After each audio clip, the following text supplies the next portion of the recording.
തിരുവനന്തപുരം ആമയ്യഞ്ചാൻ തോട്ടിൽ മാലിന്യം നീക്കൽ ജോലിക്കിടെ ഒഴുക്കിൽപ്പെട്ട് മരിച്ച മാരായമുട്ടം വടകര സ്വദേശി 55-കാരനായ ജോയിയുടെ മൃതദേഹം സംസ്കരിച്ചു.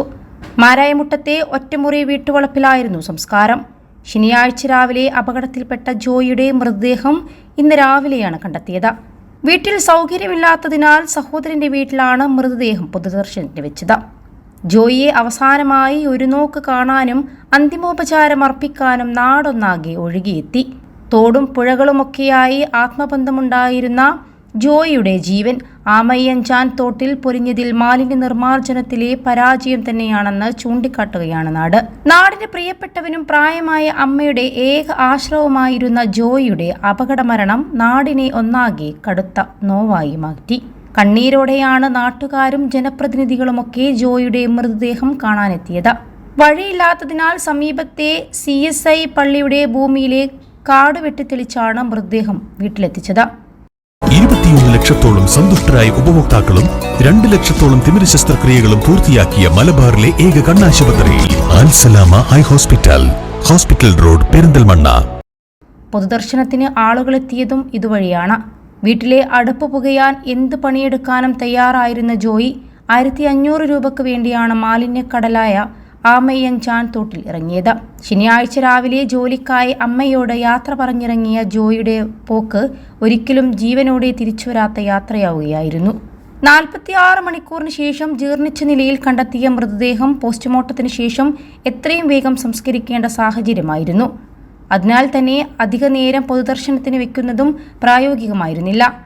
തുടർന്ന് ജോയിയുടെ ആഗ്രഹപ്രകാരം വീട്ടുവളപ്പിൽ തന്നെ സംസ്കരിക്കുകയായിരുന്നു. ജോയിക്ക് അന്തിമോപചാരം അർപ്പിക്കാൻ CK Harindran MLA, mayor Arya Rajendran, deputy mayor, ward കൗൺസിലർമാർ തുടങ്ങിയവരെത്തിയിരുന്നു.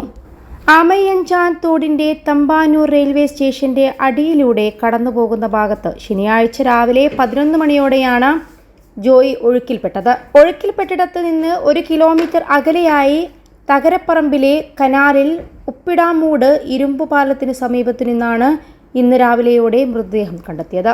കനാൽ വൃത്തിയാക്കാനെത്തിയ ആരോഗ്യ വിഭാഗത്തിലെ താൽക്കാലിക ഉദ്യോഗസ്ഥരാണ് മൃതദേഹം ആദ്യം കണ്ടത്. ജീർണിച്ച നിലയിലായിരുന്നതിനാൽ ആദ്യം മൃതദേഹം തിരിച്ചറിയാൻ കഴിഞ്ഞില്ല.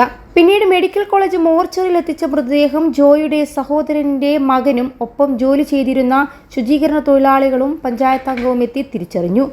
ഒടുവിൽ മേയറും സ്ഥിരീകരിച്ചു. നാവികസേനയടക്കം എത്തി തെരച്ചിൽ നടത്തുന്നതിനിടയിലാണ് കാണാതായ സ്ഥലത്ത് നിന്നും 1 കിലോമീറ്റർ അകലെ മൃതദേഹം കണ്ടെത്തിയത്. തോട്ടിൽ ആൾപ്പൊക്കത്തേക്കാൾ ഉയരത്തിൽ മാലിന്യം കുമിഞ്ഞുകൂടിയത് രക്ഷാപ്രവർത്തനത്തിന് ദുഷ്കരമാക്കി. തോട് ശുചീകരണത്തിനായി റെയിൽവേ കരാറുകാരെ ഏർപ്പെടുത്തുകയായിരുന്നു. കരാറെടുത്തയാളുടെ തൊഴിലാളിയായിരുന്നു ജോയി. ശനിയാഴ്ച രാവിലെയോടെ തമ്പാനൂർ പവർ ഹൗസ് ഭാഗത്തെ തോട്ടിലെ മാലിന്യം നീക്കിയ ശേഷം ഇന്ത്യൻ കോഫി ഹൗസിന് എതിർഭാഗത്തേക്ക് ശുചീകരണത്തിന് എത്തിയതായിരുന്നു ജോയി. മറ്റ് 2 അതിഥി തൊഴിലാളികളും ഒപ്പമുണ്ടായിരുന്നെങ്കിലും അപകട സമയത്ത് ജോയി മാത്രമായിരുന്നു തോട്ടിലെ ടണലിന്റെ ഭാഗത്തുണ്ടായിരുന്നത്. മാലിന്യം നീക്കം ചെയ്തതിനിടെ മഴ ശക്തമായി. വെള്ളത്തിന്റെ ഒഴുക്ക് കൂടിയപ്പോൾ സൈറ്റ് സൂപ്പർവൈസർ അമരവിള സ്വദേശി കുമാർ ജോയിയോട് തിരികെ കയറാൻ നിർദ്ദേശിച്ചു. ടണലിൽ കല്ലിൽ കയറി നിൽക്കുന്നതിനിടെയാണ് ഒഴുക്കിൽപ്പെട്ടത്. ഉടൻ തന്നെ സൂപ്പർവൈസർ കയറിട്ടു നൽകിയെങ്കിലും ജോയിക്ക് രക്ഷപ്പെടാനായില്ല.